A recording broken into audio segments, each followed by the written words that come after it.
recognize Dr. Moreland. Yep.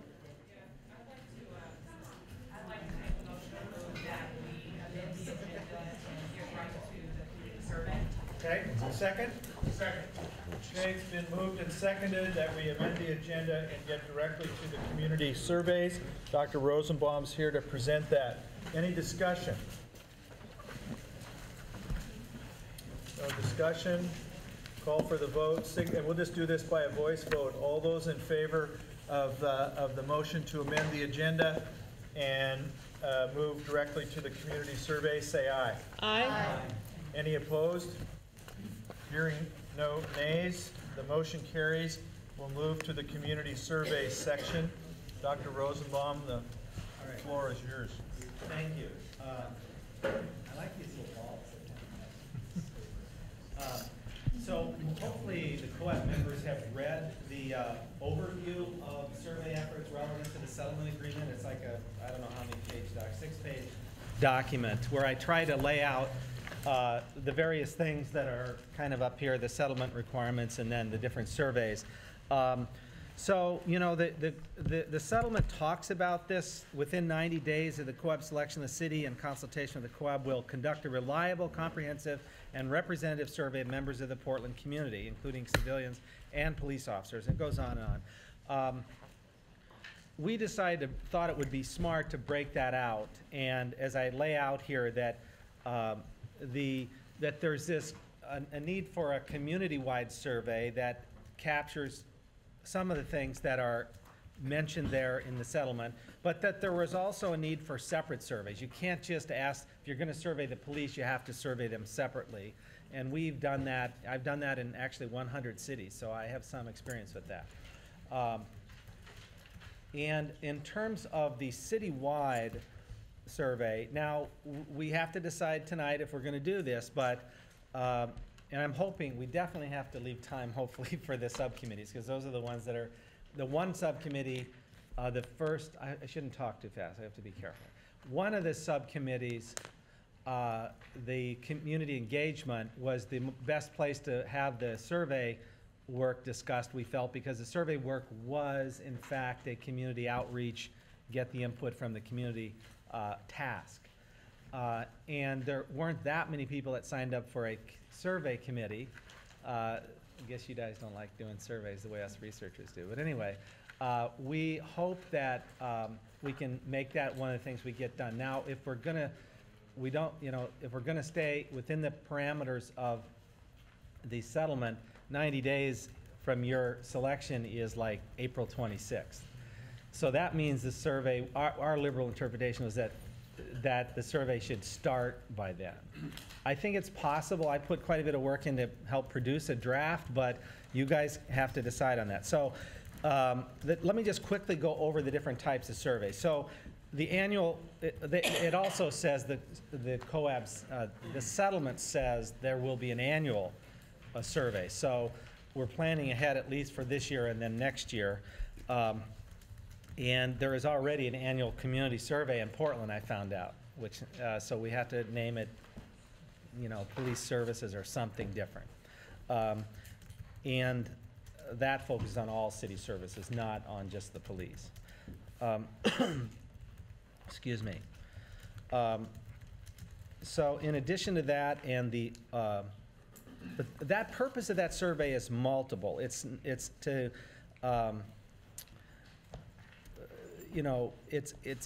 to get their experiences with perceptions of the police bureau's prior community outreach efforts and accountability efforts, and how those can be improved. And it really sets a baseline as well for moving forward, but we see it also as a chance to get at the more core things that the settlement is really about, which is public trust and confidence in the Portland Police Bureau, and the work that goes with that. I could spend an hour talking about police legitimacy and how it's been undermined in America over the last, well, many years, because of what we call now procedural justice. That the failure oftentimes is about not the outcome of what police do, whether they arrest someone or give a ticket. It's the process of what they do. Did they treat people with respect and dignity? Did they treat them fairly regardless of their race, gender, sexual orientation? Did they give them a voice? That's procedural justice. There's studies now in several dozen countries confirming that when this is absent, the police have no legitimacy with the community. And so we've measured these things. I've measured it recently in 55 cities. And so we have some idea about how to do this stuff. But anyway, officer surveys we feel are important, but to get their knowledge of the settlement agreement and their understanding, but also to tap into their attitudes about the community and about the reforms and their views on use of force and things that are relevant to the settlement agreement. I've actually worked on a draft of that already. I didn't want to discuss that too much tonight because I kind of feel I think a subcommittee should work on that. I'm a little nervous. I think releasing a survey about the police ahead of time and in the paper, it biases their answers to the survey. I mean, we can talk more about that, but as a researcher, they're like, oh, I know what they're doing now, so we're going to give the opposite answer. We're going to say the right answer. You know, I know they're used to being studied and surveyed, but we just have to be, I'd like us to be careful in how we handle this. A partnership survey was done previously. I put it in the package. Portland State did that a couple years ago. I thought that was kind of interesting as a way, part of the community outreach effort. The police bureau is expected to interact not just with you individually in encounters, but to interact with groups and organizations. And that we can change those questions, move them around, or not do that at all. I mean, that's another option. One of the issues about, in these emails that have gone on, we'll come back to that in a second, but about what was wrong with the original Portland State community-wide survey was that it didn't address the issues of the African American community or minority community. I'm sorry, what's the word? Not minority. Racial and ethnic populations. Okay. It's going to take a while to get rid of that. But that survey was designed to be a citywide survey. We definitely intend to see more oversampling of the 6% of the population in Portland that's African American, the 9% that's Latino, and so we get more voices there. If you just take a random sample, they're so small in number that it's not a reliable estimate of the group. So that can be corrected, and how they talk about it can be corrected. But anyway, that's another reason to do what I call a context survey. This is survey number 4. A context survey is about people who've had recent experience. The reality is that most people in America, and I'm sure most people in Portland, 80% or more, don't have a contact with the police in any given year. That's not true in certain communities that are arguably over-policed, where there is intensive policing going on. The African American community is a good example historically, and recently the Latino community. So we want, and also because the settlement, and I don't feel enough has been said about mental health issues, because that's a primary focal point in the settlement, we feel that how the police interact with and treat persons who have had recent experience or having a mental health crisis needs to be studied in particular. So we are proposing a context survey on that. There is a context survey, by the way, built into the citywide survey that, with some overrepresentation, it'll capture people who, in the last year that have had some contact. And that might be a higher number in African American and Latino communities. Let me get right to so we could go through the survey line by line. I gave you this draft. I'm not going to do that. The only one I give this, it is many of these questions, a number of them were based on the Portland State survey. I do want to say that I've been working with researchers around the world in maybe 6 or 8 countries. I've edited volumes that have nothing but these kinds of questions. And the Portland State people actually did a good job of borrowing, if you will, but also creating their own, the items that are pretty good and used here in America and in other countries. They've used some of my work, I think, and they've used other people's work. With regard to procedural justice and legitimacy on that first page there, if you have the actual survey, and other things that we also generally in surveys want to know how the public feels about the department's, not just the process, but the outcome. Are they good at preventing crime and solving neighborhood problems and being responsive to our concerns. It does matter. It does affect people's overall satisfaction with the police department. We found in other cities. Not as much. There are other countries besides the U.S. where this is actually more important. In our country, procedural justice is more important, and it's different by subgroups in the population. The white community's more interested in being treated respectfully, and the African American community, for example, is more interested in being treated fairly, regardless of their race, and they don't want to be, biased in the decision making. So there's a lot of interesting dynamics that go on. But I've also tried to build in here a bunch of new questions about training and accountability and transparency on the second page. These are all how well the department's doing, from very good to very poorly. Some of these were asked previously. Anyone with an asterisk is a new question I just threw in there. And then the use of force questions down at the bottom, section 3, those were asked previously. Those were some of the ones debated during the email exchange. But the surveys, I would argue, do have accurate data in that a massive number, almost half of the survey respondents, think that excessive force was a problem in the African American community. This section 4 on measuring visibility, engagement, and positive contact, I'm kind of, I don't want to say pushing my own agenda here, but I do want to say that you'll hear from me repeatedly about one of the things that needs to be done in policing in America and in Portland probably is decrease the number of negative contacts, especially in racial and ethnic and mental health communities, but increase the number of positive contacts. Nobody talks about that. Obama's president's task force on 21st century policing asked me to testify a couple weeks ago, and I made a big deal about this, the importance of creating positive opportunities for encounters. By the way, their report is out, so you guys, we might want to post that somewhere too, because the President's Task Force interim findings about what to do post-Ferguson with American policing is now available. And maybe you'll see the bad things I said in there. Okay, let's see, fear of crime. Oh, and this is the built-in subgroup of people with contact. They're down at the bottom of that, after number 4 there. And there's 2 types of contact we generally think of in policing: police-initiated and citizen-initiated. Citizen-initiated, people calling the police for help, calling because they've been a victim of crime, etc. And police-initiated is police contacts, whether on foot or in car, they're stopping you. Oftentimes they're investigatory stops, and that's actually something I suggested to the task force that they need to work much harder on reducing, because even though researchers have been claiming they're a good thing. And then we've made sure, Amy Watson, my colleague, has made sure that we have some mental health experience questions at the end. You guys may want to help us with that. This is just a draft. Now, on to the difficult and stressful question of who's going to do this. We've had some fun emails about my recommendation that we use Portland State University to carry out the community-wide survey and a partner survey, both of which they've done in the past. For those of you who didn't read the emails, but it's in this document clearly that I've laid out. I'm not going to repeat all the reasons that I feel they're qualified. They're well-trained. They're, from the top #1 ranked criminology program in the world. They're smart people. They may not be the most politically sensitive guys in the world. I don't know.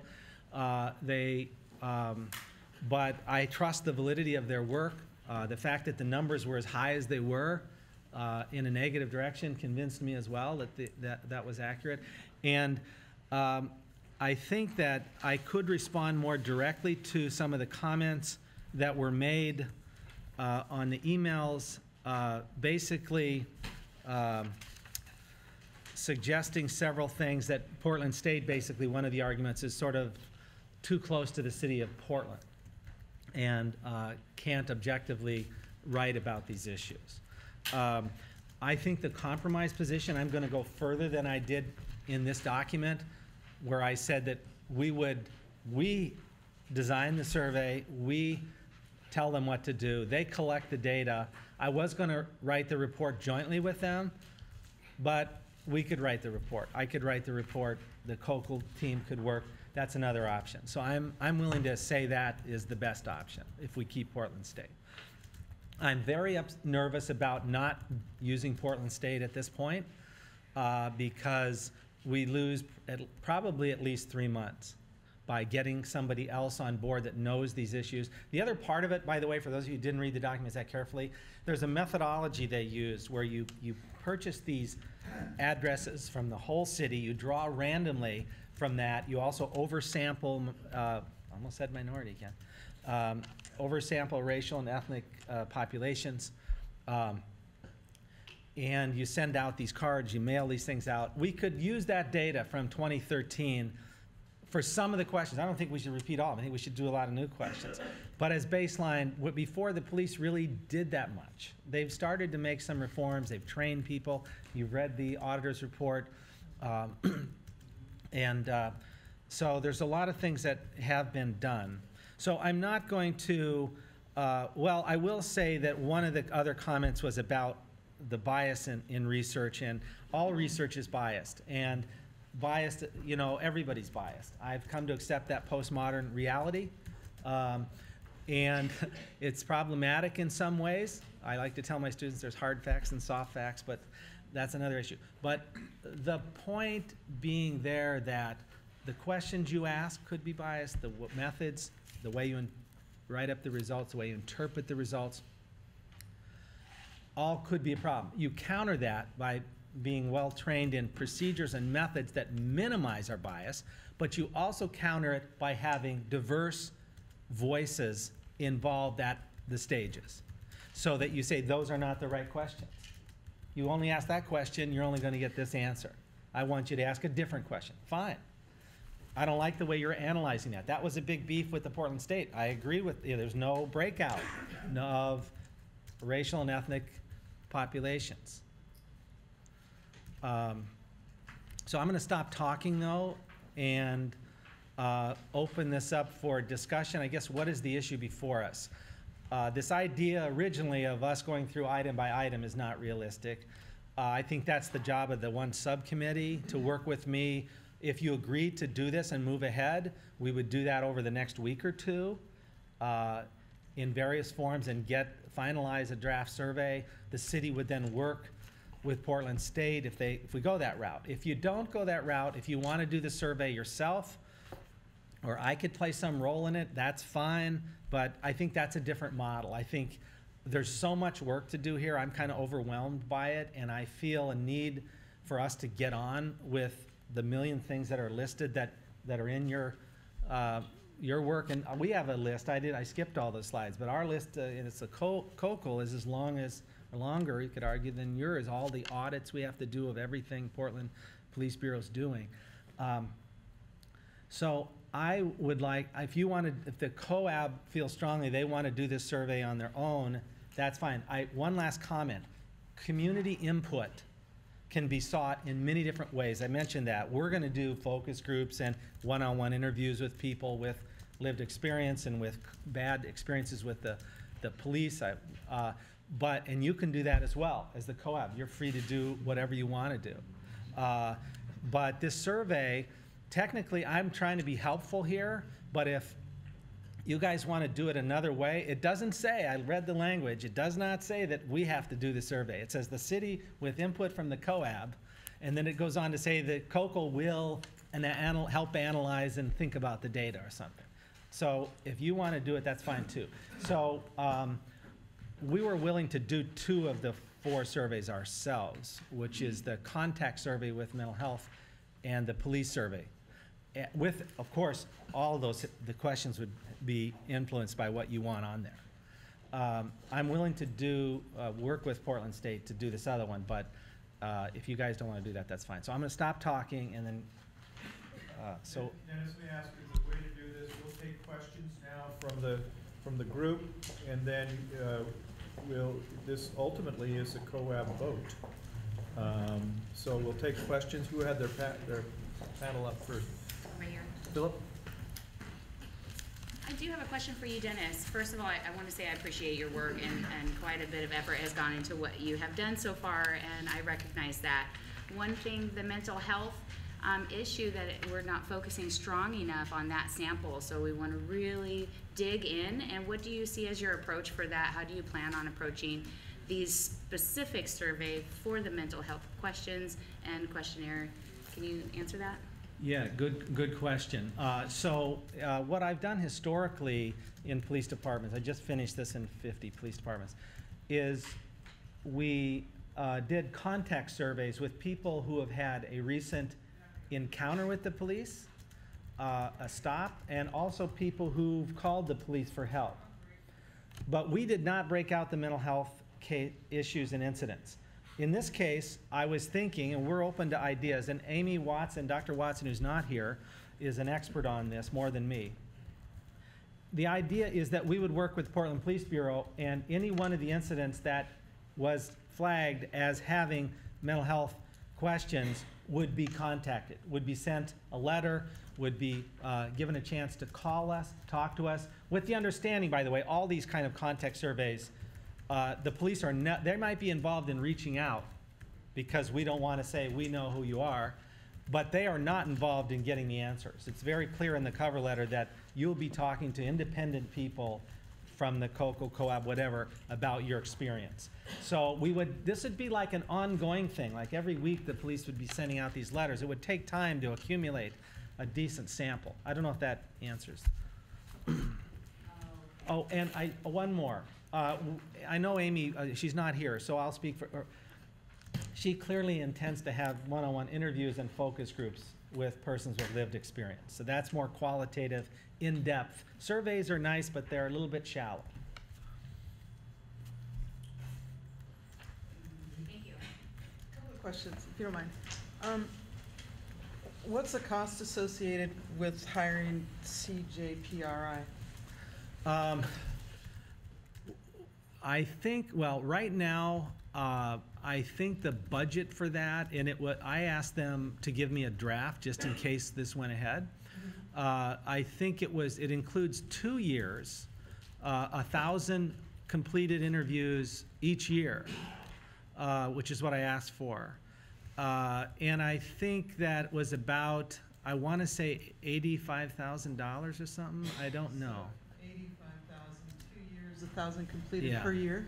Yeah, Right, it's actually quite cheap in the survey business. I mean, Yeah, no, I'm just trying to yeah. I'm just trying to, yeah. wrap No, my sure. mind around. Something okay, like that. What are the numbers looking at? I'd have to check because honestly, but I think that's about right. Okay, so $85,000. Total, not per year. Yeah, right. It's right. like 40,000. So 42.5. Yeah. Whatever. Okay, and then just 1,000 people. I don't think that includes the partner survey. We may have to pay more. So this is just for the contact? No, this is the citywide, which includes a contact survey. Citywide, okay, so maybe we can break that down so I can get a better idea. Yeah. That's cool. Yeah, and then that would include the oversampling of racial and ethnic minorities. So oversampling, contact surveys, and what else? They would not do the contact survey. They We would- would handle that through the COCO and through Amy Watson, and we would do that directly, as well as the police survey. We know how to do that too. We can do that easily. So, just recapping. Yeah. So their CJPRI would be doing the oversampling. So does that look like the report that you sent us in the? Would it look like that? Yeah. No, I mean, I think we would write the report based on the criticisms we've gotten. But, I'm not sure your question there. Well, I'm just trying to find out, what are we paying for? Yeah, we're paying them to help us put the final survey in a proper format, get all these addresses, do all the mailings, do the follow-up call. There's like 4 contacts. You mail a postcard, you mail the survey, you do another postcard, and then you mail the survey again. To get the response rate up, it's a lot of work. So you're Team Colville Uni, Dr. Watson, is that it? Yeah. Yeah. So you guys are actually making up the content, right? Well, you guys are with us. I just drafted some things. I mean, you guys have, the subcommittee would say, Dennis, you got way too many questions on this, and we really need better questions on mental health. That's what we want. I mean, we have no real, some of those things I'm telling you, Portland State did them. I would like to see some of them repeated, just so we have a sense from 2013.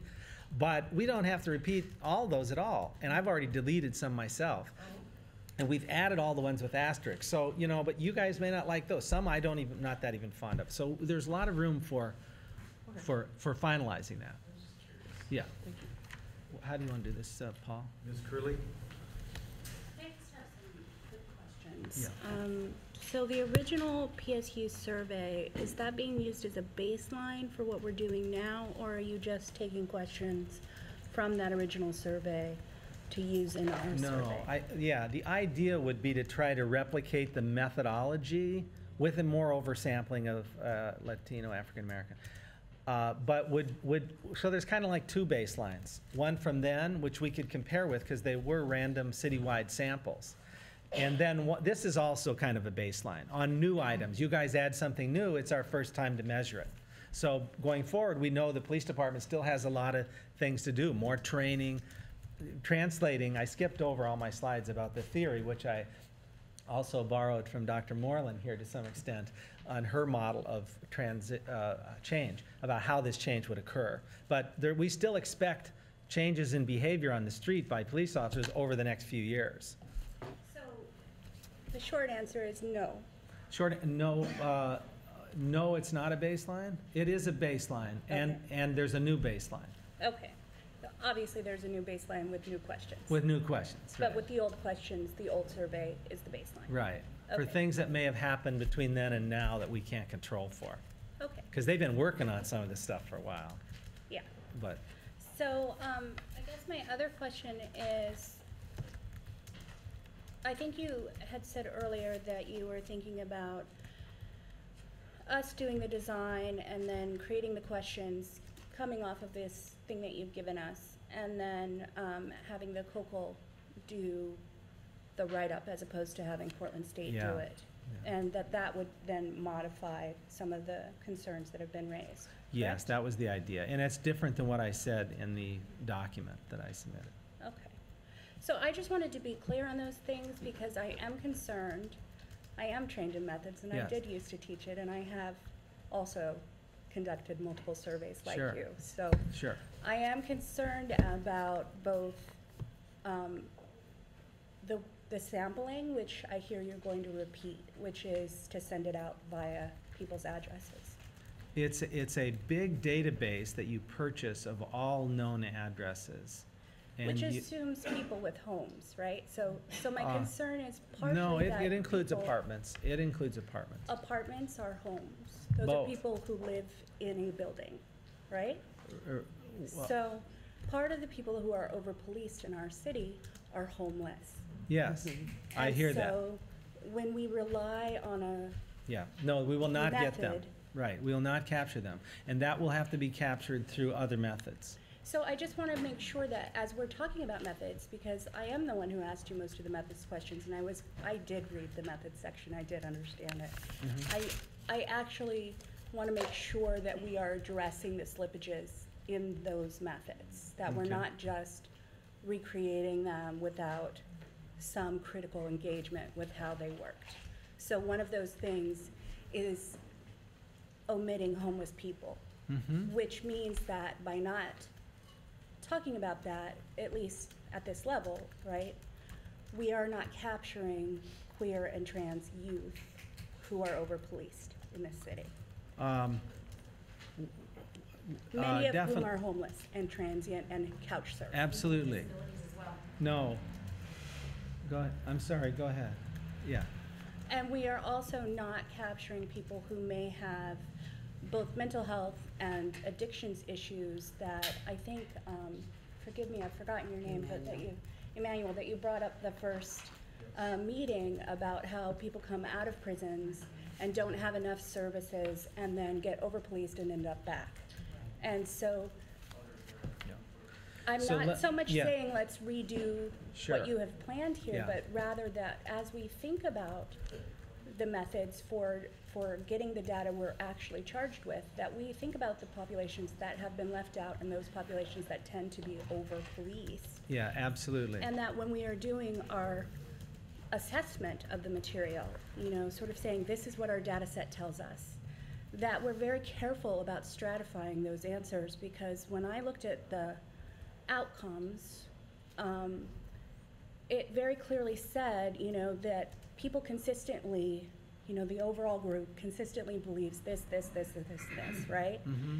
And the reality is that there's actually a significant difference in the percentage when you look at white respondents and respondents of color who are all grouped together and have different experiences in the city, but who are all grouped together in terms of what they feel about confidence, respectfulness, quality and fairness, decision-making, stereotyping, community and trust building. And at least on that question around community, it actually said that we were pretty positive on that, but actually, I think it was 23 or 32%, I can't quite remember.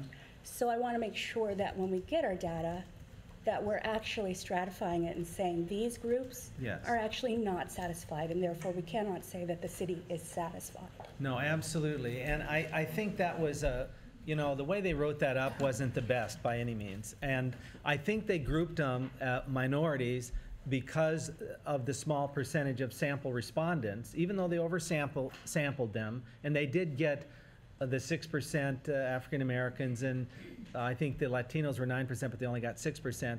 They worked hard to get those, and we're going to have to even work harder to get those numbers bigger so that they can be separated. You hate to have, you know, 42 people in this group and then make general statements about them. So I totally agree with you on that, but I want to also stress a couple things about it and this addresses several of the comments in the emails. It says right here, a comprehensive citywide survey representative of the city. And so that's why the random sampling is there too.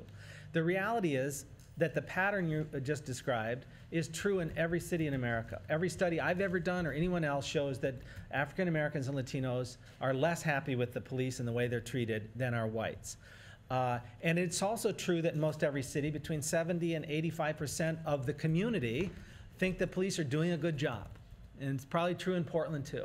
So this whole group is about that other 20%, and I appreciate that you're saying that. And I think the most important thing you've said from my perspective is that these surveys do not capture some of the most difficult cases. My surveys also don't capture the kids on the street who, you know, they tend not to respond.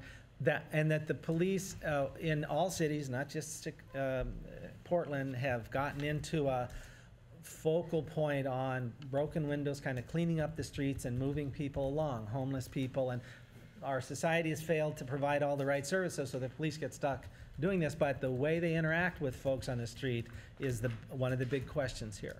So I think that you guys can talk about that. Maybe you want to do your own survey of that or a study of that, or we could add to it, but I think some field work out on the streets would be the only way to really get at that in a good way.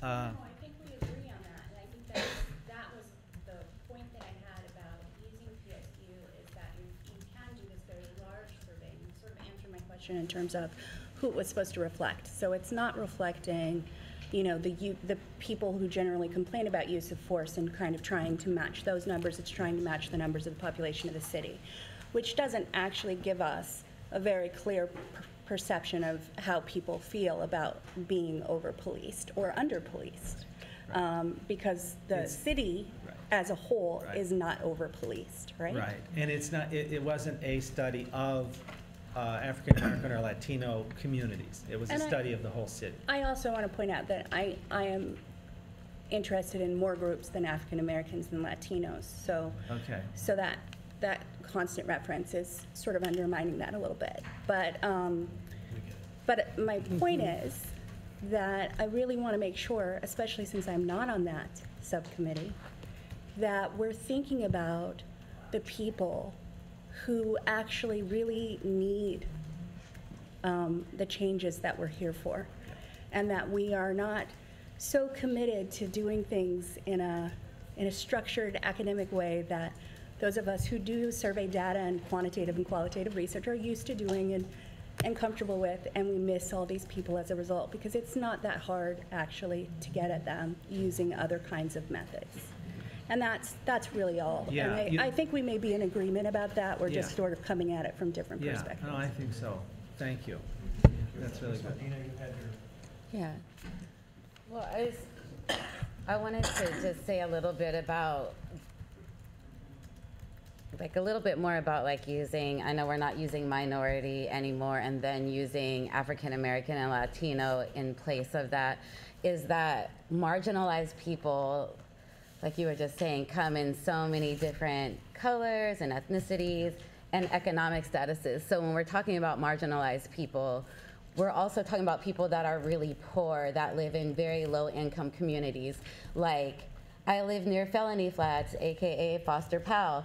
Stuff is really bad around there. There's a lot of white people, and it's rough. There's meth heads running through the alley. They're all white. They scare me very badly. But I would consider them to be just as much of a marginalized group as I consider other people. Not on the same level, but low-income people are also marginalized people. Vietnamese people in the J District, they're still marginalized people. So there's all these other people that are part of groups that people are just specifically talking about, you know, the Latino community or the Black community. And so I did want to make mention to that. Also, young people, like, I think historically hold the least amount of institutional power. No matter what race or ethnic group they're from, they have no institutional power. Yeah. So a big part of this survey should focus on young people's interactions with police, because young people are the ones that are out on the street, who are joining gangs, who have to like experience all these different things with peer pressure, and who also experience quite a bit of racial profiling.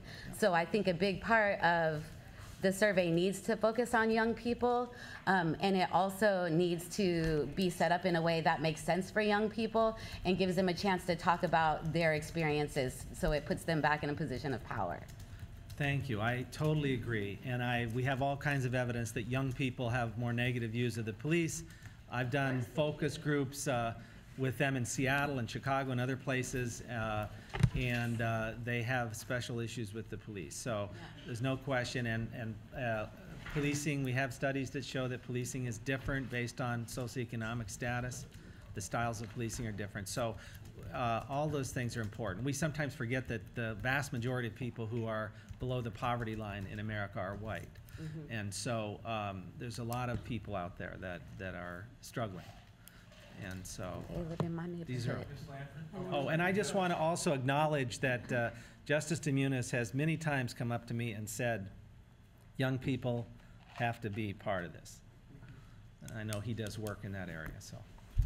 Well, I just wanted to make a comment and piggyback on what my friend down here said about our communities, that it is very multicultural. We don't live in this black or white world anymore. Yeah. We live where if you have any type of status where you're filling out an application, you're either under African American, you might be African descent, you might be, so the numbers are not, they're not being provided in. I see.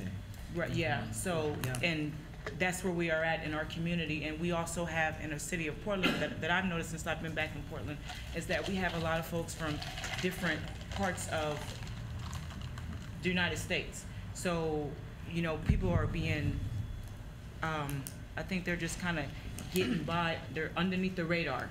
You know, so what I do is, I've been out on the streets, I've been out on the pavement for the last several months, talking and interviewing with people and having them feel comfortable, because we've been talking about trust, you know, and so not any and everybody can go to specific areas and have that type of trust with the person. Yeah. And so if a person is built on that trust, and that's why I put my name under mental health and also community engagement, because I live and I breathe that every single day. When I leave from my house and I'm heading into my area, is just to say hello to that person. And then if they come back and they ask me for a change or something, I can get more about their story. It doesn't have to be directly right at that specific time, but for me, I'll just pull out my camera after I have felt that they've had some sort of issue with police or with their mental health, and they will explain it. And when you get to talk to people, it's a person, it's a human being. Yeah. You know, so the study for Portland State is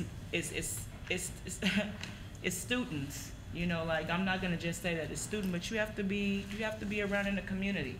You know, you can't sit behind paper and pen all day and figure out that that's what's Yes. the problem. I hear totally what you're saying. It's kind of what, I mean, is that, was saying there, and there's many different approaches. And the Portland State thing and the thing we're doing with the citywide, it's hard to get 1,000 people unless you just mail it out. You know, it's kind of like, but these other approaches are fundamentally important to drill down and what you're talking about with homeless, and there's such an overlap, right, with mental health and homeless and low income. Pardon? Houses? Houseless. Houseless, not homeless. Yes, houseless. That's it. Okay, I've learned 2 things tonight. Okay. But that we have to do a better job of getting, and you guys can, you know, there's many different ways. You know, scientifically, can we generalize from a few interviews to the whole city? We don't know, but the more, maybe if it's done somewhat systematically at different times of the day and not just a few people, we could get a good sense of what, but you can also have a focus group with people and have 6 people in the room for a couple hours and get all kinds of issues about their experiences with the police, and that's the kind of stuff we'd like to do. So, and you guys can do those too. Thank you. Thank you. So, hopefully, everyone got an opportunity to read this section of an email I sent today. I sent it late this afternoon, so I apologize for that, but, I just wanna make a statement in 2 motions, if I may, that, Portland State did offer, or well, let me just say that they were very open to basically having any level of input and involvement from the co-op, and they expected that. So I think that there's a lot of opportunity to remedy some of the, and address some of the issues that have been raised. But I'd like to make 2 motions, and the first one is to vote on whether we move forward with hiring PSU for the community survey. And the second is to establish the subcommittee to start the work on the community survey. Okay, I'll take them one at a time if that's all right. Is there a second? Second. Okay, we'll take the first motion.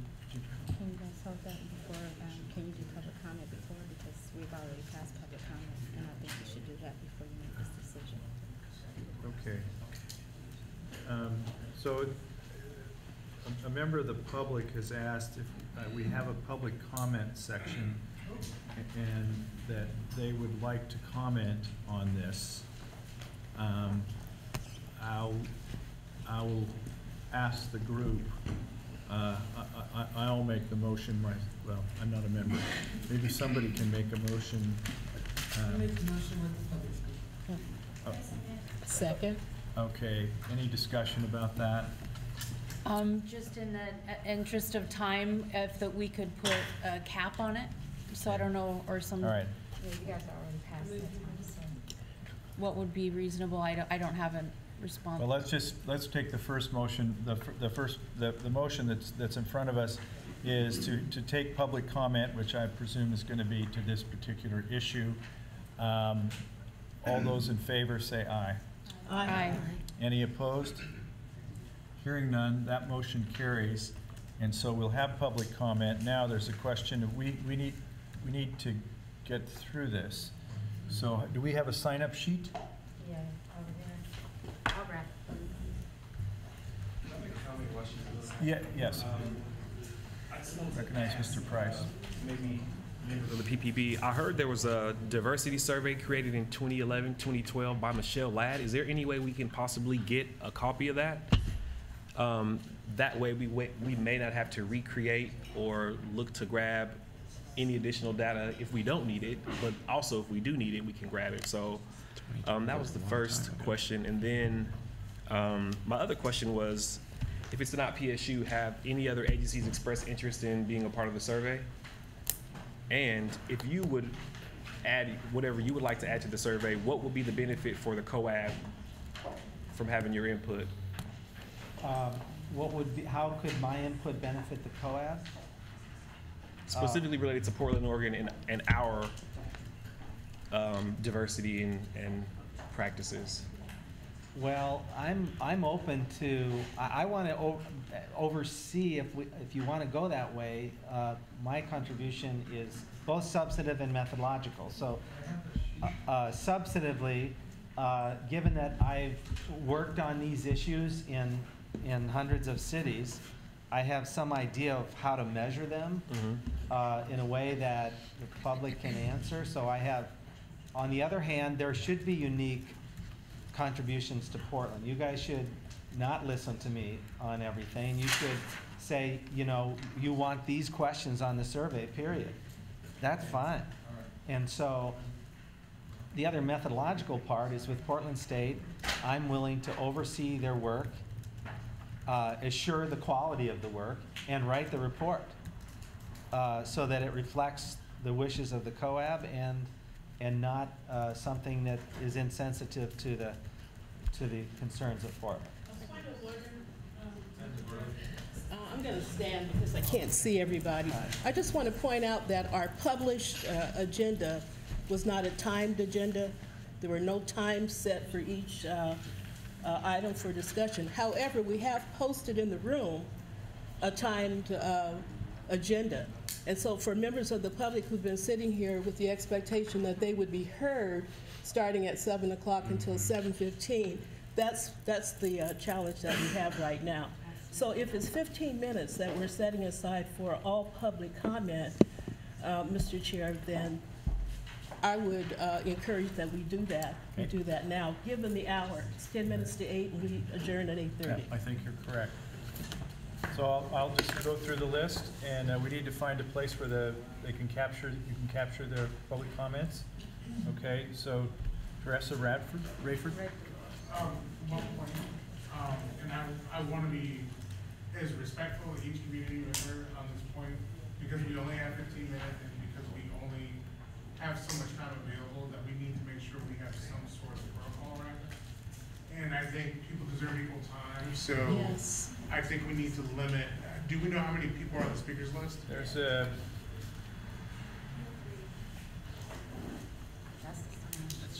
that's just the sign-up sheet. We only have one person for public comment.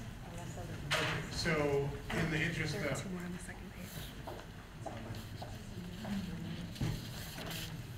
Okay, we have 3. okay, so in the interest of time, I propose that public comments be limited to 3 minutes per speaker and one speaker, or each person only gets one turn to speak unless there are no existing speakers, and that we close the public comment section after 15 minutes.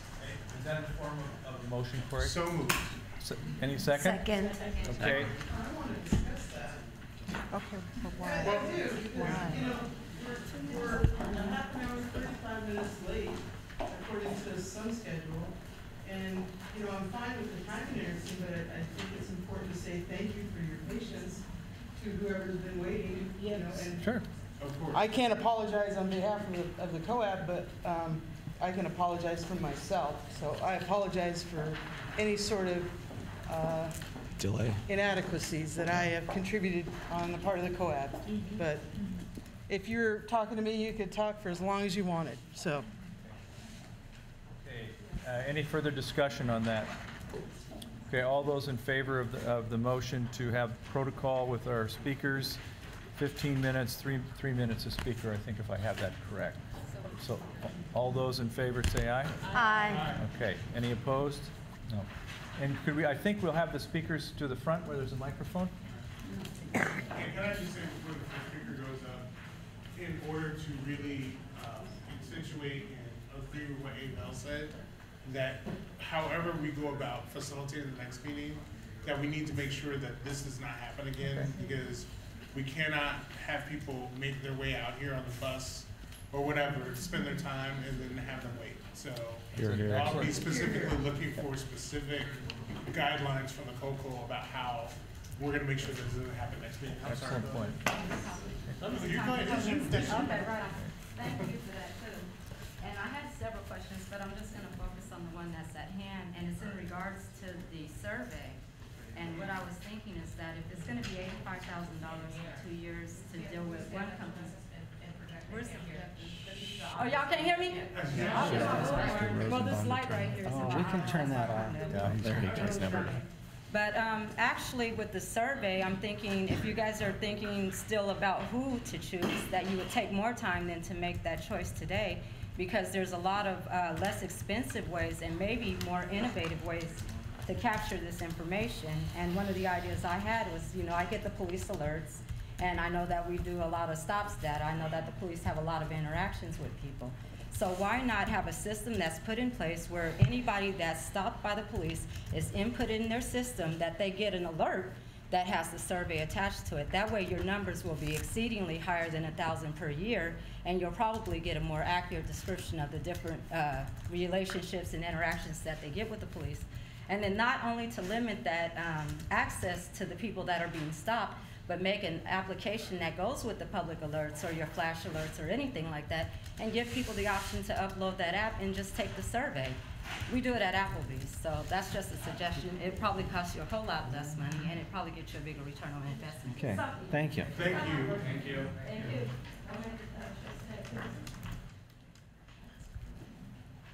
Rebecca Bruce?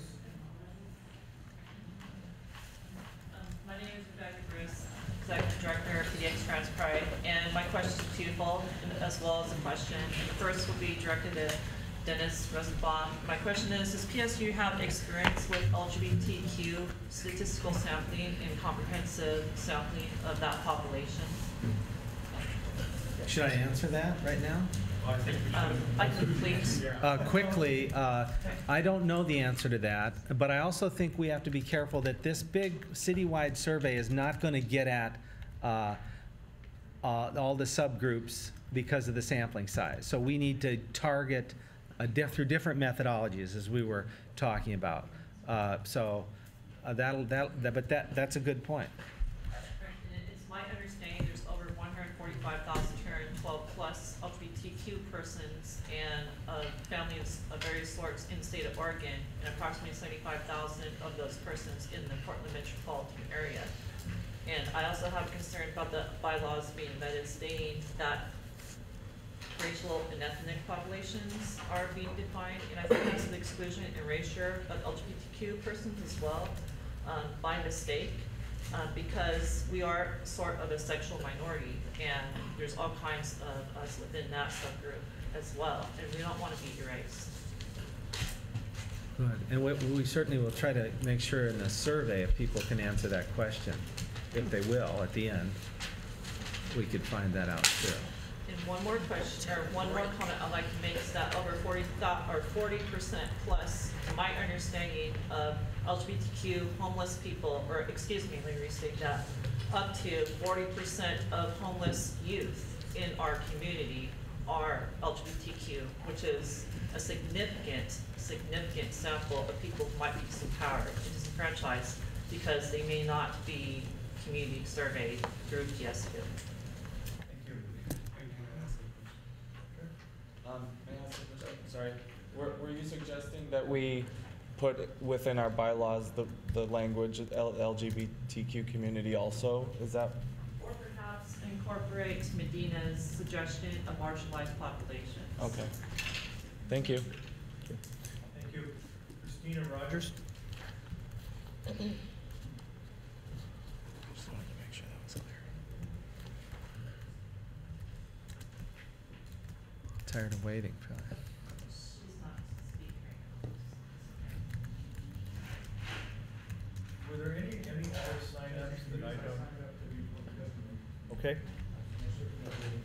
I'm Dan Handelman with Portland Cop Watch.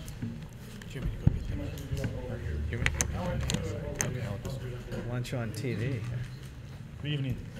Again, I'm Dan Handelman with Portland Cop Watch. And regarding the survey, in terms of oversampling the African American population, since 30% of the people who had force used against them in the city are African American, I think that at least 30% of the people who are surveyed should be African American. So that's very high oversampling. I'm glad there's some talk about the COCL doing the report, even if PSU collects the data, because the previous report was very biased in favor of the police, including recommendations that came from the PSU folks and not from the community, including stuff about officers having cameras, which is a longer discussion we'll have another time, I'm sure.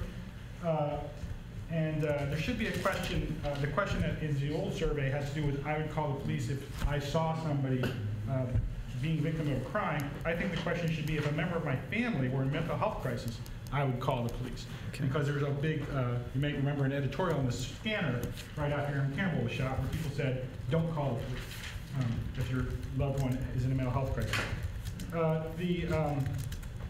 was very disappointed in the vote excluding formal membership, I guess, of alternates on your steering committee based on city attorney advice. It is just advice from the city attorney.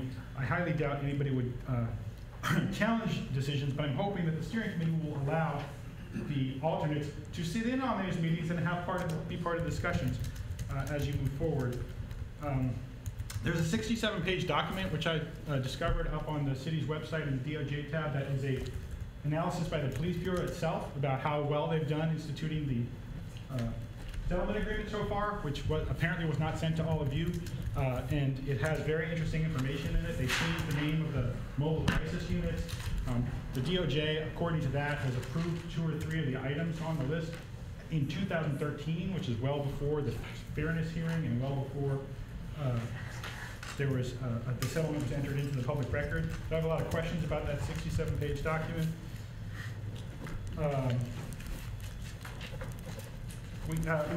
I'm also glad you're taking, I mean, I know it's painful taking the time to do the process, but in terms of the survey and everything else, I think it's more important for us to get it right than to do it fast necessarily, and I hope the DOJ appreciates that we want to get this right. Because if this baseline survey isn't right, then in the future, you're not going to have any foundation to work from. I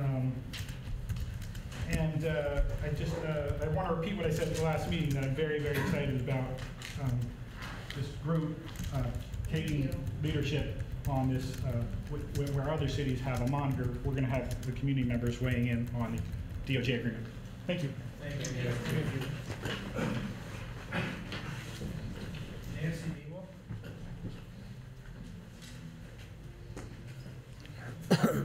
Corey, how we doing? We have about 4 minutes left. Okay.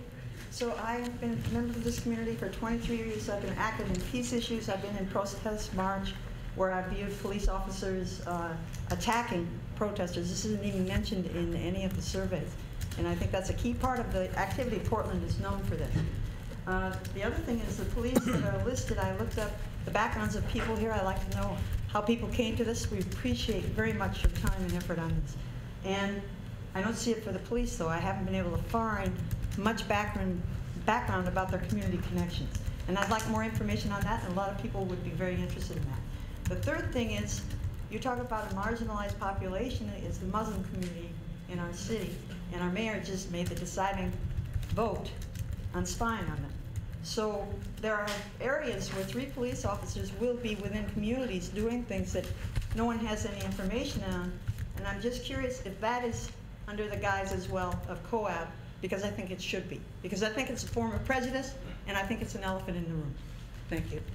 Thank you. I missed anyone else who signed up?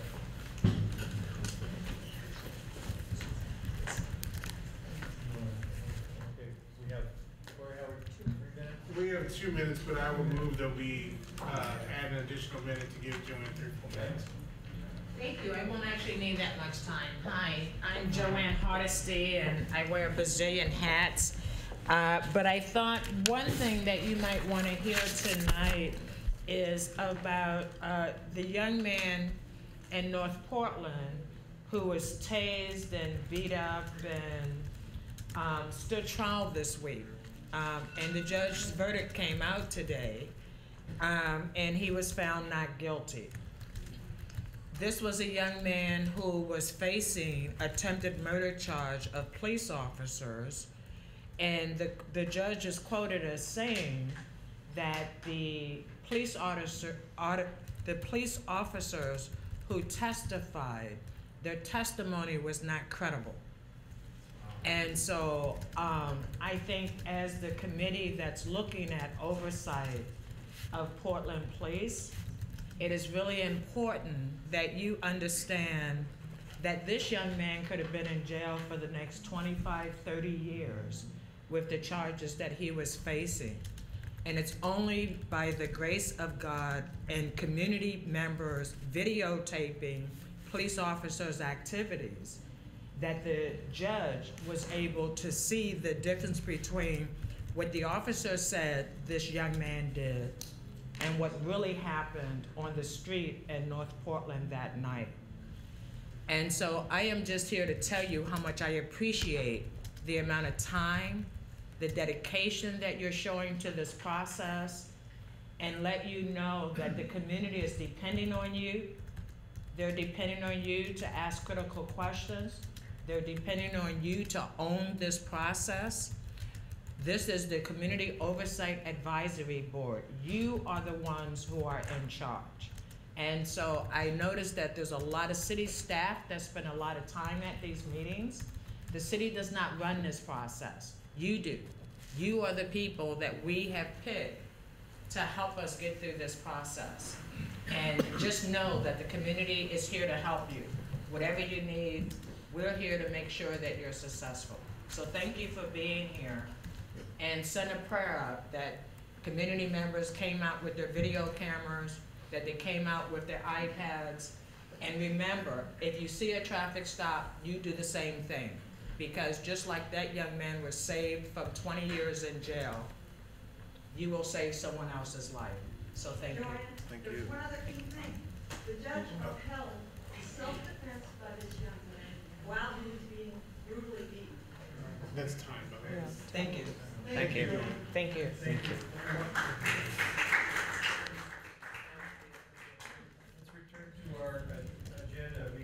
We have the first motion, which was moved and seconded, which was to move forward with the PSU study. The context for that is it's a COAB vote about that. Is there any further discussion? I do have a bit of discussion on that. Mr. Murphy?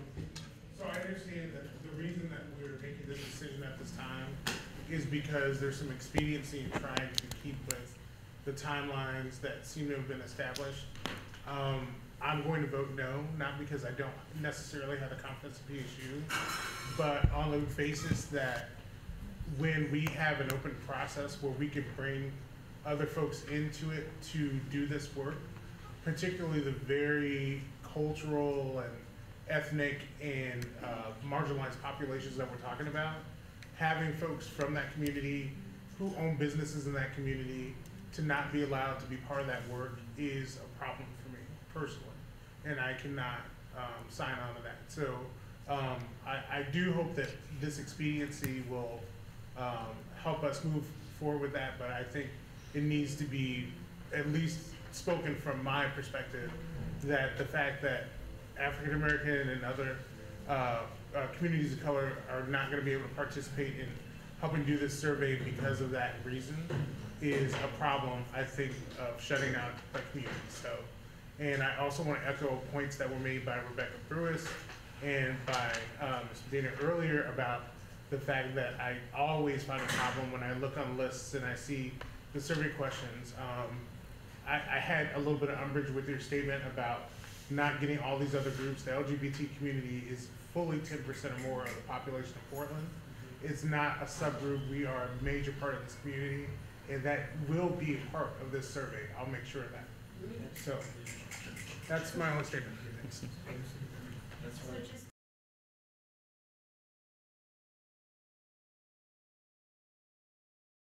Successful. So I think that at least my intention with whoever we hire to do this work would absolutely be engaging any number of resources to make sure we were effectively, addressing all the groups that are needing to be addressed, and that it's the most appropriate and robust and welcoming, transparent process as possible. It's not just, we're hiring one group and that's the only group, because no matter who you hire, then you are, based on your premise, we're excluding all the other groups. So we're favoring one and we're always excluding the other. But the idea, if we go into it thinking that we're actually going to be involving lots of voices here, is how it should be approached.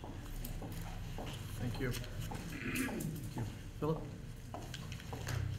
Yes, just real brief, responding to Corey's comment. It occurred to me as well that the deaf community There are approximately 4,000 deaf community members in Oregon, and there are a large amount of those members in the Portland community and metro area. 400. And there is, you know, LGBTQ, DQ, as well as English challenged, drug addict, you know, many different mental health issues, and there are no services specifically for this group of people in Portland. 1 out of 3 experience domestic violence, and so there are many things that I want to know about what police are doing to approach these specific groups and membership, and because I was also a victim when it came time for the police to help me. And so when you're contacting deaf individuals, how are you contacting them? How are you communicating? What are your methods? So I have my opinions about the PSU survey and whether or not all of the people, you know, like you were saying, are more white, or they're, so this is one of the ideas, and I thought we should think about this. Okay. Corey, did you have another? Oh, no, I was going to stand. Okay. We were just talking, and there are alternative people we could hire, and I think that's part of what we're trying to figure out in here. And I think it's been sort of presented that this is kind of the choice for us to move forward quickly. And I would like to also sort of echo Corey in saying that we can slow down a little bit. I know we have a timeline, but we can slow down a little bit and think of the other groups that have actually done citywide surveys. The Coalition on Communities of Color has done multiple surveys on policing in communities of color. You know, I'm sure AMA could help us. I mean, there are groups that are available, and I think it's particularly important to think about who can fill out a survey and who cannot, right? So the other statistic that was very disconcerting to me is that 75% of the people who filled out what is going to be our baseline have some college education. And so, and 53% of them are college educated, as in have a college degree. So again, there's a bias to the sample, and I want to just say that let's think about what we're comfortable with in terms of who is doing our research and how we're doing that research. And that committee that's charged with that, to think about focus groups and qualitative research and access and definitions, right? And that's all. Thank you. Mr. Robinson? I just wanted to say, and I don't mean to demean any of this conversation, I think it's awesome and really productive, if I'm saying that right. Anyways, I don't think Mr. Rosenbaum ever was saying that we had to go with the PSU survey. He was just stating that they had already gotten a little far, and it would be maybe helpful because with the time constraint, they would already move on. But I think still with the community outreach and engagement subcommittee, all these concerns can be brought up and funneled into that pretty effectively. I think we've got obviously a pretty well good depth of knowledge over here. Okay, yeah. Excuse me. Go ahead. Do we know then, and maybe Corey, this is a question for you, or I don't know if someone else can answer. Do we know that the PSU group does not include marginalized communities? Do we have that knowledge? Well, I think that's a question for this gentleman right here. Because I'm not advancing any particular one group do that survey right now. I mean, so my only answer to that is I can't answer that, but what I could answer is in the context of trying to move things forward, I'd much rather me personally see us have a group, have the survey group put together so they can answer these questions on a more intentional basis and with folks really drilling it, than moving first and saying, let's have this group do it. Because even if they take a week to do that, let's say, that's still a week where we make a more informed decision. So that's just my thought. Any more discussion on the motion? You might have to restate it. I didn't get a clear answer. Is there or was there ever a survey, a diversity survey created by the Portland Police Bureau in 2011 or 2012 from Michelle Ladd? And are we able to get that if it even exists?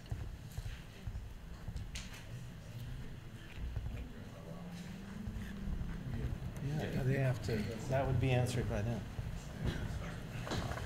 Hi, I'm Kevin Molika. I'm a member of the Portland Police Bureau. I'm actually assistant chief with a very large branch of community services branch, and just from experiential recollection, that survey was conducted by the Diversity Inclusion Committee, DELC, and I believe that Ms. Ladd, I can't speak for her, but you're mentioning her name. If you have information that she was the author, I do know that she had membership of that committee. I don't know if their survey results were published or are still available, but I'm sure that you know, our strategic services division could take care of getting that information for you. Thank you. You're welcome. Further discussion on the motion? Question. Senator Gordon? A question for Dennis. Would you say again, for the record, what is the impact, what would be the impact of not going forward with PSU as a contractor at this time? Well, this is a good question. So, I mean, my own view of this is different than this whole group so far. I mean, I kind of feel like there's so much to do, and there's so many tasks to do, and I do feel that everything that's been said here is really important. And then my own view, so the quick answer is, Portland's, you know, if we don't go with them, my vision is going to take you another 2 or 3 months to find the right people, to get all of these different perspectives incorporated and move forward. I prefer, if you're going to do that, my preference would be that that become a job for the COAB, and that the subcommittee, and that the COCO removes itself, and PSA, Portland State, removes themselves, and that you do it that way. It doesn't say in there that the COCO has to do this. I was just trying to be helpful. I put a lot of time into this. But, and I do want to say, so if you go that route, we'll do it now, we'll get it done. It's one piece. My point is it's meant to be a citywide random sample. If you don't want to do that, even though that's what the settlement says, which is mostly white middle-class people that like the police. I mean, if you don't want to do that, that's fine.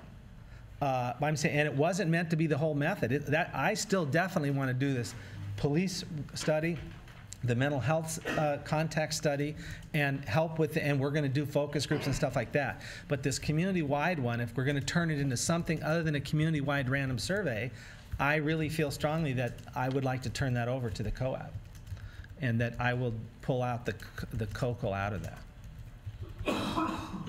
But that's only because it was meant to be a certain purpose, and we have, in the next 3 months, I'd rather not spend 4 or 5 meetings on this. I'd rather do the 100 other tasks I have to do, auditing the training and all the other things that are listed there, and not lose the time myself.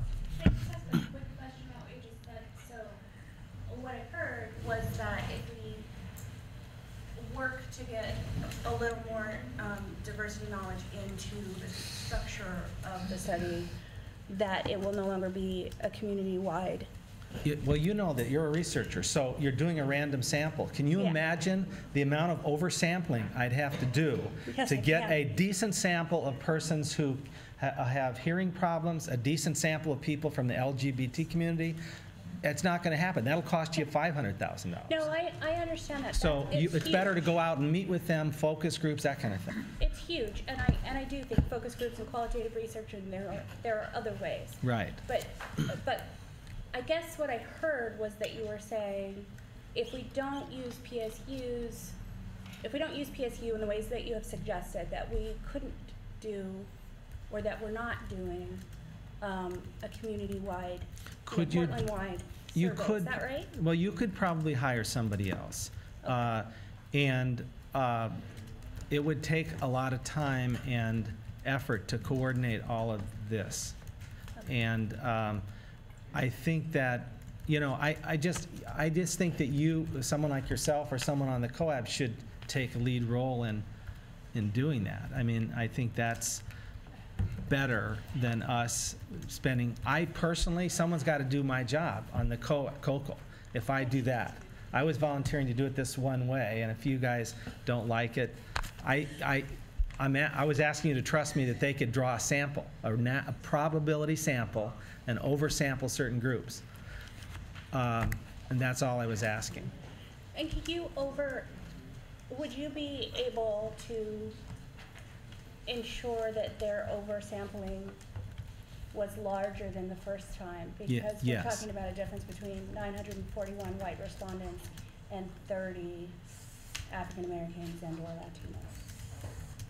So, yes? Yeah, absolutely.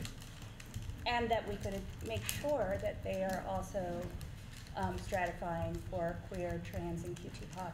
Well, no, we can't because there's no demographics on that. We who do have demographics in these mailing samples that these addresses within this area are 26% African American and these are 8%. And so we'd go in there and oversample. Okay, so the baseline of the method of doing the mailing doesn't allow us to do those No, other things? no. You can ask about it in the survey, and if you sampled 10,000 people, you might get a bigger number, but still, given that these populations are small, relatively speaking. Okay. So I'll restate the motion and then we'll go around the room. So the motion by Ms. Jamison was to, the first motion was to, that was moved and seconded, was to move forward with the PSU study as described by Dr. Rosenbaum. Did I get that accurately? I just called for a vote on it. Yeah. Yeah. Yeah. Okay. So if you're in favor of that motion, signify by saying yes. If you're not in favor of it, say. That the deeper work around the survey that includes Yes. this discussion will be done in the subcommittee. That's the second motion. Yeah, that- Okay. Okay. Well, you didn't want to just include it in the first? It's not amended? Okay, Okay. whatever you want to do. All right, Okay, we'll whatever. go quickly on Yeah, this one, and that's then we'll fine. get to the second one. All right, so we'll go around the room. You signify if you are in favor of the I'm sorry. I feel really badly about this, but I feel like what she just said is really important, which is that Yes. Just sort of be added. what because there's a lot of everything. If I hear everything that's been said tonight, they don't just want this survey that says how do people in Portland feel about the police. They want these other questions, which could be about, we can ask them about how the. Ms. Jameson's motion, her second motion, I understood was to incorporate that. Okay. Consolidate those two into one, because that's what she's saying, and I think that would then include all the So we need a richness of friendly this discussion. amendment. So we basically say that we move to go with PSU, but that the deeper work around these particular subsets or cohorts will take place in the community outreach survey subcommittee. Okay. That's my motion. All right. Is there? Well, it'd be a friendly amendment. Is there a second? Second. Second. Okay. Any discussion about that? Yes. Just one point. Yes. Dennis, I'm going to use the word trust here. Okay. And depending on how the vote comes out, if it's in favor of continuing with PSU, I need to understand that you will communicate with them what has been shared here tonight, and that your comment about their political insensitivity also gets communicated. An overarching issue and concern has to do with cultural competency. Yeah.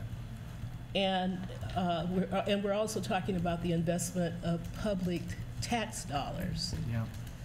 in representatives of an institution who may not be aware, probably are not aware, of their own biases As many with of us. regard to this work. And that's an issue, that's a problem that needs to be corrected. And that is a message that needs to be communicated to Portland State University and this institute that they've established under the motto, "Let knowledge serve the city." Well, that's what this is about. They need to understand that they've got a deficiency and how that deficiency could affect our work going forward. Right. But again, I prefaced everything I said with trust, Yeah. the trust that I'm willing to extend to you in this, I hear you. in this matter. I hear you. Dr. Silver, did you have a comment? No, I just called for the question. Okay, all right. And I just want to say, Senator Gordon, COAB should also have their own message around that. We don't have to go through the COCL Absolutely. to relay those. I totally I agree had with you. a very robust conversation with the director of that PSU on this issue, who said, I've not had anybody ever contact me directly with their criticism, and he's very open to that. So I think that there's lots of opportunity. But the main thing is to remember that the COAB should have their own message, and it is a future further motion that we have a communication subcommittee urgently crafted. Okay, ready to vote, so everybody understand the amended motion that includes the motion to move forward with the PSU study, along with all of the deep. Actually, I move that we have a actual roll call vote for this vote. That's what I was going to do. Okay, thanks. Okay, so we'll need to go around the room with the roll call vote, and if you're in favor of the motion as it's been stated, you would say yes. If you're against the motion, you would say no. And who's recording? And our guy right over there is recording it, okay? Okay, yes. I still need process time, so I abstain. Alternate. I need more process time. I have more questions. No, I abstain. Or rather, I abstain. Abstain? Yes. Okay, I need to count these votes. I abstain.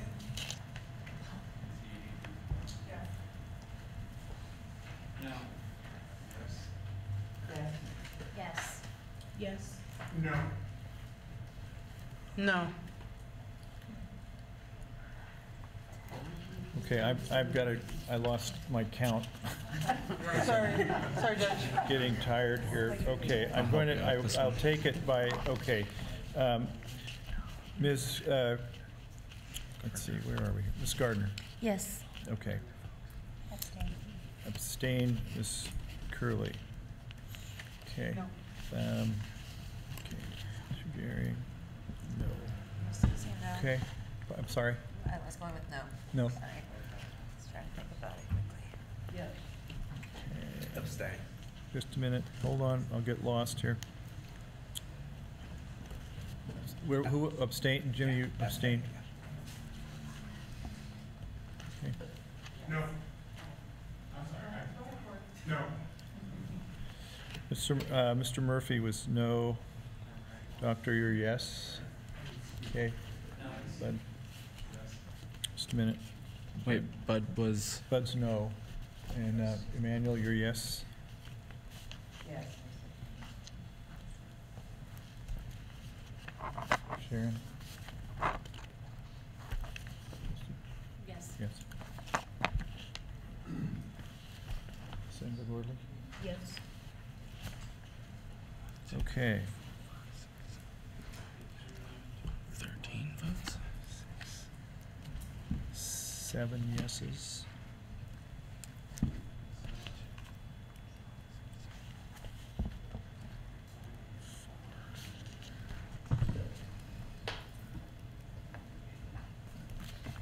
And 2 abstentions, right? That's what I got, sir. Okay, the vote is 7 yes, 4 noes, and 2 abstentions. So the vote, And 2 absent as well. yeah, yeah, so the vote passes. Next. So that is a vote by the COAB to move forward. Now, you had a, did you want to restate a second motion? Well, I'm unclear if she had a friendly. We passed that, but we Okay. still haven't established the subcommittee, if you, that was your, Okay. that was your motion. Combined in to establish the subcommittee. Sorry, I was confused, but if you want me to restate the motion. I think we should. Okay. Yeah. So I make a motion that we establish immediately the subcommittee, the survey subcommittee. It could be called something different, but that's their goal. I thought it's already established, because we They said sent they've already been Yeah. established with names on, that's what we voted at the last meeting, and this was sent out. That outline, that's why I was saying, sense to me to go ahead and have this work. Aren't these not the final? Okay, with one qualification, the group, there was originally 4 subcommittees, and we put the survey subcommittee because there were so few under the community outreach committee. Okay. All right. Yeah. Stand corrected, that's correct. Okay. Yeah, I may not have responded enough, but I read them all. Mr. Steenson? I don't think it was voted on. The memo says below is a draft of proposed subcommittee assignments, and I don't think it was voted on. Okay. No, it was not. Fair enough, but it was based on. I'm not quarreling with that, I'm just saying it wasn't voted on. Well, then we can fix that by a motion.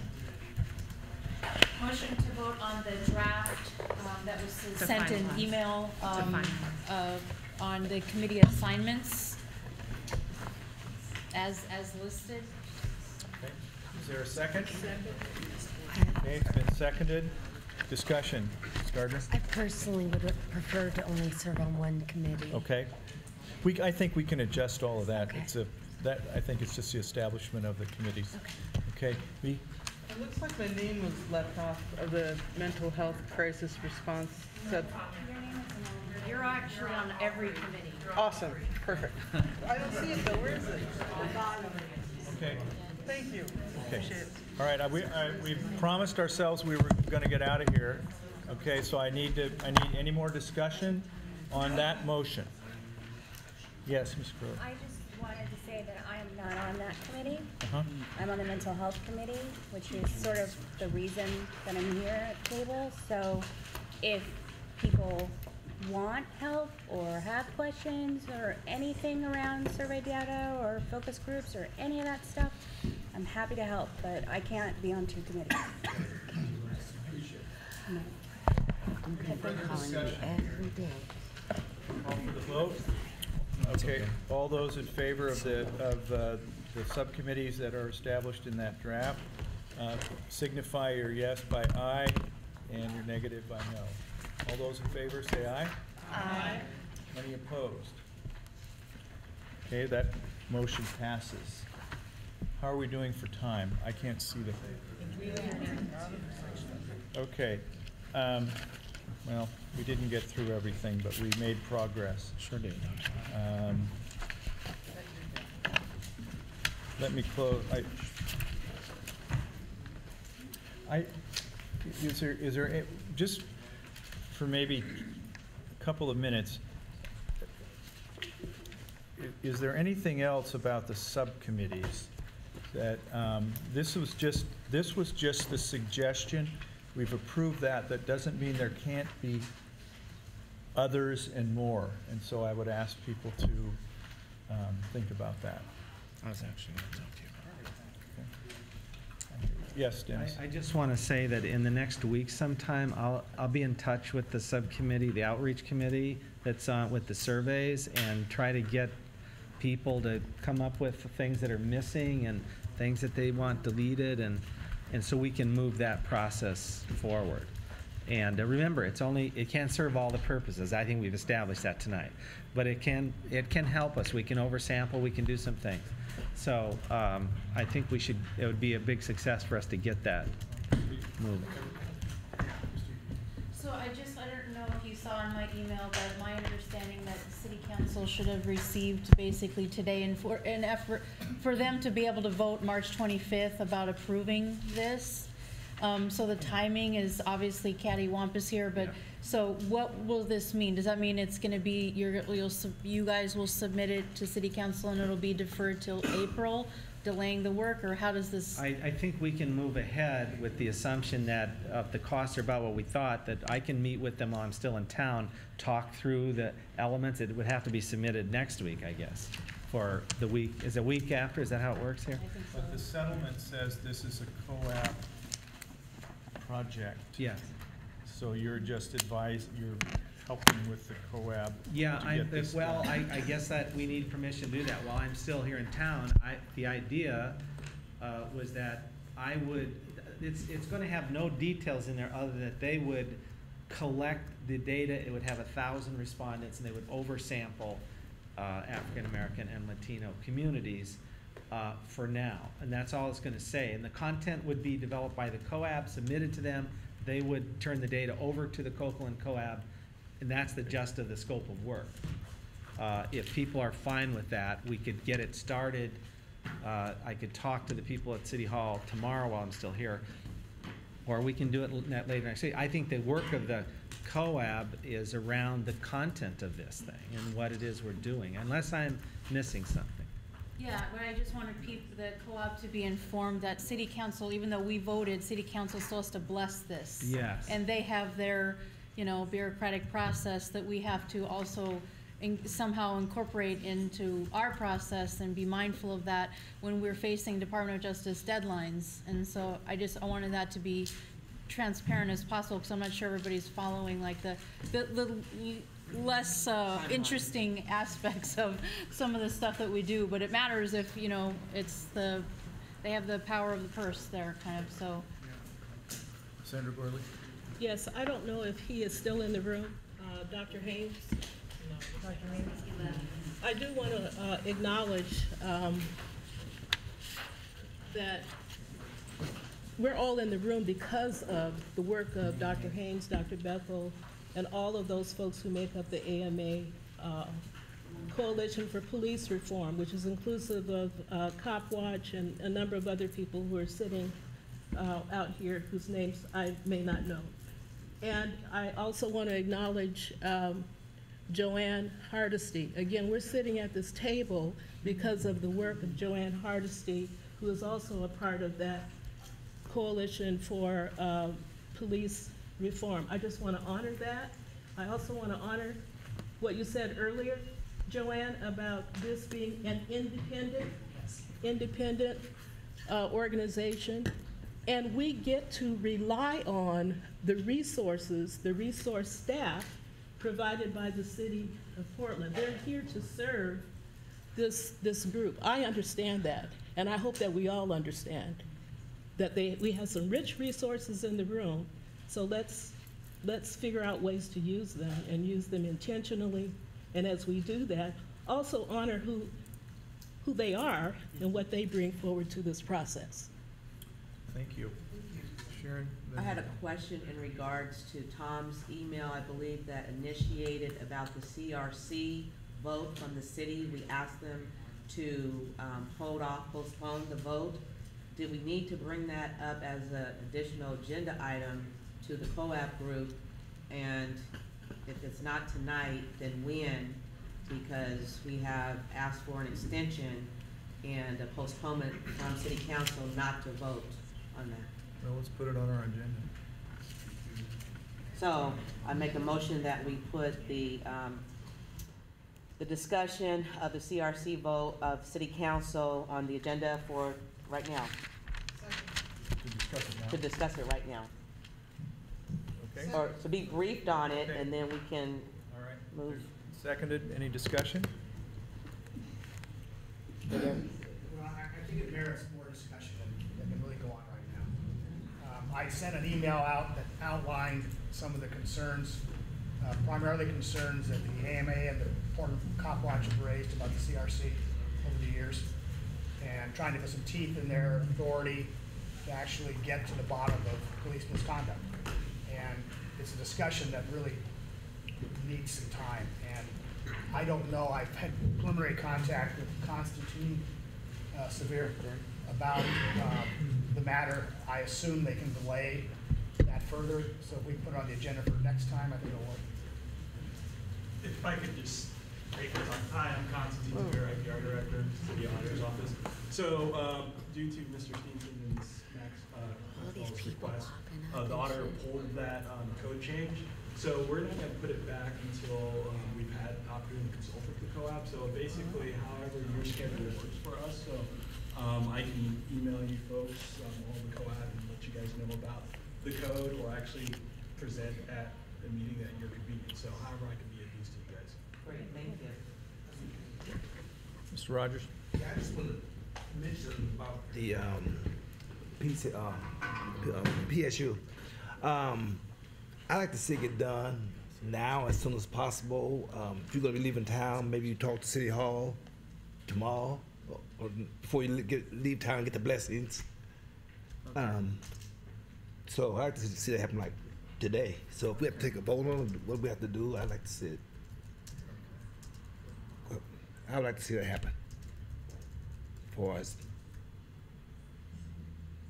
So I think the group has agreed to move forward on it. Yes, So if they right. trust me to work that out with the city, I can do that while I'm here. Yeah. So, Yeah, so I can update you on it. What? Yeah, we gotta wrap up. I'm happy to hear what Mr. Wolf has to say. Okay? Can I make a motion? Even though I don't have voting rights? To adjourn, yes. He's asking as an alternate. Okay, can you make a I was motion? just gonna, I don't know the just see if answer we to could go ahead and decide to hold discussion, because we've got 2 meetings per month, and it's just, I mean, we don't have enough time. I would like to suggest 2 meetings a month because we don't have enough time. I mean, it takes a lot of time to get here, and I know that, and I understand that, but once a month clearly is not enough, and we're having to postpone, and I'm getting a little bit concerned with that, so I'm thinking 2 meetings a month would be helpful. I second that. Any discussion? I would propose, if we're gonna, actually, if there is a second on that friendly amendment, that in the interim, maybe for the next couple of months, that might be useful. But the point is that we need to establish subcommittees Yes, I do immediately. like that. And that's where the work will be done, and we will get out of this cycle. So I don't think it's useful to just establish that as, 2 meetings a month. We all are taxed for time, and there's a lot of other issues. But the real work is gonna be run through the subcommittees and the establishment of the executive committee. So it's amendable. That's my friendly amendment. Okay. So, is there a second? I'm running out of time here. Second. Okay, so the motion is that the COAB establish meeting, I think, 2 times a month, with the caveat that the most important thing for the COAB to do is to establish these subcommittees and to begin the work on. There's additional asterisks there that it would be limited to maybe the next 2 months. Okay. For the 2 times a month, for the bi-monthly meeting. Okay. Not as an indefinite. You know what, I'm getting tired, I'll let you state it. So the friendly amendment is that we go with a bi-monthly meeting for the no longer than the next 2 months, so that would be through the end of May. Because the most important thing is to establish these subcommittees immediately, because that's where the world work is gonna happen. Okay. Any further discussion? We'll vote. All those in favor of the motion, say aye. Aye. Any opposed? Hearing none, the motion carries. Okay. So earlier we talked about possibly putting together some kind of ad hoc committee to come up with a leadership strategy for putting together the executive steering committee. Was that just talked about and not voted on? Or? I made that suggestion, but Okay. I'm not a voting member, and nobody made a motion to do Okay. it. I thought it was the way to get this done efficiently, is to have an ad hoc committee that could be working to create the protocols for the establishment of the executive committee, who should, but, yeah, no, it never got voted on. Okay, I think that's all we have, so I'll declare the meeting adjourned. I just wanted to say that these koosh balls, I want to recognize Providence, their marketing department, frankly, but they heard about us and really wanted to provide some support. So I made contact with them, and they sent us these stress-relieving koosh balls. So please take them home, but I have a whole bunch. I'll bring them each meeting. They also thought we should have really clean hands, so they've got those, anyway, pens and other things over there. But it should be recognized that Providence hospital felt strongly that we should have these. So some lifesavers. I know it's been helpful this meeting. One last comment, just to thank all of you. As a person who had the responsibility of running the meeting, we had a lot of issues, and I appreciate everybody's dedication, commitment, and your thoughtfulness in what we did, and we did get some things accomplished tonight. Thank you. And Bryce asked me to make sure to leave your name tags and cards here on the table when you leave.